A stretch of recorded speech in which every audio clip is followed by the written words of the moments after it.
Koordinasi badan melibatkan tindakan secara harmonis antara organ dan sistem dalam badan untuk menghasilkan respon yang selaras. Koordinasi menyelaraskan aktiviti organ dan sistem dalam badan supaya berfungsi dengan lebih cekap dan efisien. Terdapat dua sistem koordinasi pada manusia, iaitu koordinasi saraf yang melibatkan sel saraf atau neuron, reseptor, otak atau saraf tunjang dan efektor, dan koordinasi kimia melibatkan hormon yang dirembeskan oleh kelenjar endokrin tertentu. Sekarang, mari kita perhatikan sistem saraf manusia. Sistem saraf manusia merupakan satu sistem komunikasi yang kompleks. Sistem saraf berfungsi mengawal dan mengkoordinasi organ dan bahagian badan supaya aktivitinya dapat berjalan secara berselaras, harmoni, cekap pada masa dan kadar yang diperlukan.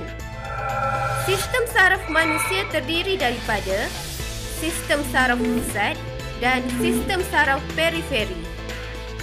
Sistem saraf pusat merupakan satu pusat untuk menerima impuls saraf dan reseptor dari organ deria untuk ditafsirkan. Sistem saraf pusat terdiri daripada otak dan saraf tunjang.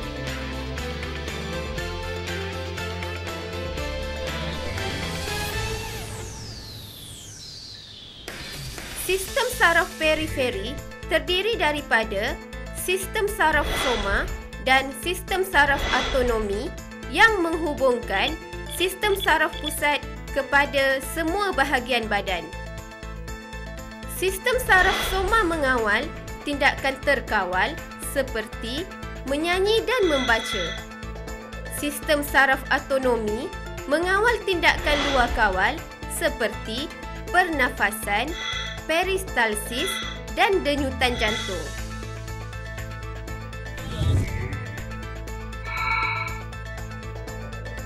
Neuron ialah unit asas sistem saraf. Fungsi neuron adalah untuk membawa impuls saraf.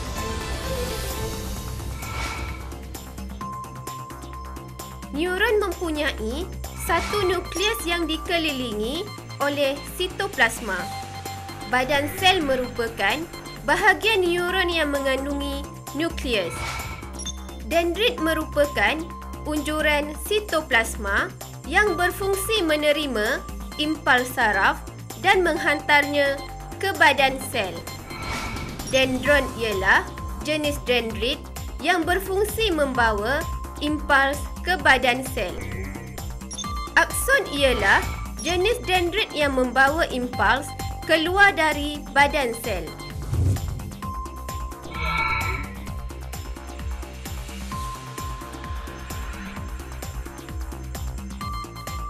Manusia mempunyai 3 jenis neuron, iaitu neuron deria, neuron motor dan neuron perantaraan.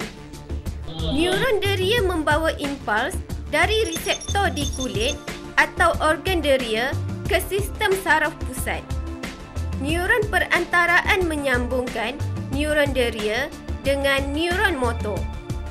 Neuron ini hanya terdapat di dalam sistem saraf pusat, iaitu di dalam otak dan saraf tunjang sahaja. Neuron motor membawa impuls dari sistem saraf pusat ke efektor seperti otot-otot atau kelenjar-kelenjar. Dalam sistem saraf kita, neuron deria, neuron perantaraan dan neuron motor dihubungkan antara satu sama lain melalui sinaps dalam jirim kelabu saraf tunjang. Sinaps memastikan impuls bergerak dalam satu arah sahaja. Sekarang, mari kita lihat hubungan antara reseptor, efektor, neuron dan kedudukannya di dalam sistem saraf kita. Neuron deria membawa impuls dan reseptor di organ deria ke sistem saraf pusat.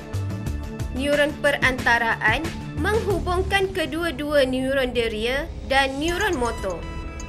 Manakala neuron motor membawa impuls dari sistem saraf pusat ke efektor yang merupakan otot-otot ataupun kelenjar. Reseptor ialah sel di organ deria yang mengesan rangsangan akibat perubahan persekitaran. Manusia dikurniakan 5 organ deria utama yang membolehkan kita mengesan sebarang rangsangan luaran. Efektor pula ialah bahagian organ yang bergerak balas terhadap rangsangan yang diterimanya. Sebenarnya, sebarang aktiviti harian kita, sama ada gerak balas fizikal, kimia atau fisiologi badan, tidak terpisah daripada koordinasi badan. Kesihatan mental dan amalan hidup yang berdisiplin penting untuk mengekalkan keharmonian sistem koordinasi badan kita.